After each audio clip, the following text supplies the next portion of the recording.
Joel chapter 2. Blow the ram's horn in Zion, sound the alarm on my holy mountain. Let all who dwell in the land tremble, for the day of the Lord is coming. Indeed, it is near, a day of darkness and gloom, a day of clouds and blackness. Like the dawn overspreading the mountains, a great and strong army appears, such as never was of old, nor will ever be in ages to come. Before them a fire devours, and behind them a flame scorches. The land before them is like the Garden of Eden, but behind them it is like a desert wasteland. Surely nothing will escape them. Their appearance is like that of horses, and they gallop like swift steeds. With a sound like that of chariots they bound over the mountain tops, like the crackling of fire consuming stubble, like a mighty army deployed for battle. Nations writhe in horror before them. Every face turns pale. They charge like mighty men. They scale the walls like men of war. Each one marches in formation, not swerving from the course. They do not jostle one another. Each proceeds in his path. They burst through the defenses, never breaking ranks. They storm the city. They run along the wall. They climb into houses, entering through windows like thieves. Before them the earth quakes. The heavens tremble. The sun and moon grow dark, and the stars lose their brightness. The Lord raises his voice in the presence of his army. Indeed, his camp is very large, for mighty are those who obey his command.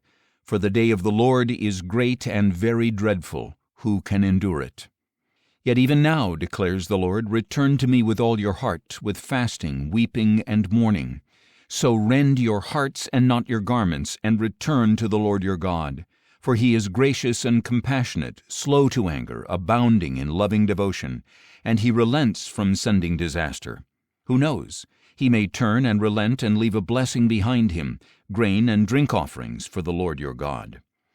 Blow the ram's horn in Zion, consecrate a fast, proclaim a sacred assembly. Gather the people, sanctify the congregation, assemble the aged, gather the children, even those nursing at the breast. Let the bridegroom leave his room and the bride her chamber. Let the priests who minister before the Lord weep between the portico and the altar, saying, Spare your people, O Lord, and do not make your heritage a reproach, an object of scorn among the nations. Why should they say among the peoples, Where is their God? Then the Lord became jealous for his land, and he spared his people. And the Lord answered his people, Behold, I will send you grain, new wine, and oil, and by them you will be satisfied. I will never again make you a reproach among the nations. The northern army I will drive away from you, banishing it to a barren and desolate land, its front ranks into the eastern sea and its rear guard into the western sea. And its stench will rise, its foul odor will ascend, for he has done great things. Do not be afraid, O land. Rejoice and be glad, for the Lord has done great things. Do not be afraid, O beasts of the field, for the open pastures have turned green.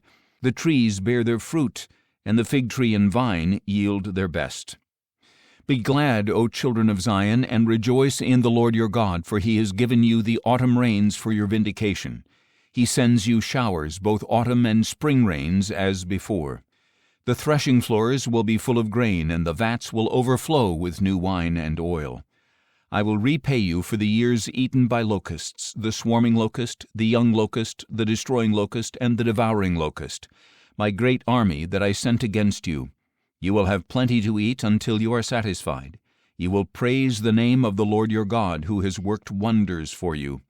My people will never again be put to shame. Then you will know that I am present in Israel, and that I am the Lord your God, and there is no other. My people will never again be put to shame. And afterward I will pour out my Spirit on all people. Your sons and daughters will prophesy, your old men will dream dreams, your young men will see visions. Even on my men-servants and maidservants I will pour out my Spirit in those days. I will show wonders in the heavens and on the earth, blood and fire and columns of smoke. The sun will be turned to darkness and the moon to blood before the coming of the great and awesome day of the Lord. And everyone who calls on the name of the Lord will be saved, for on Mount Zion and in Jerusalem there will be deliverance, as the Lord has promised, among the remnant called by the Lord.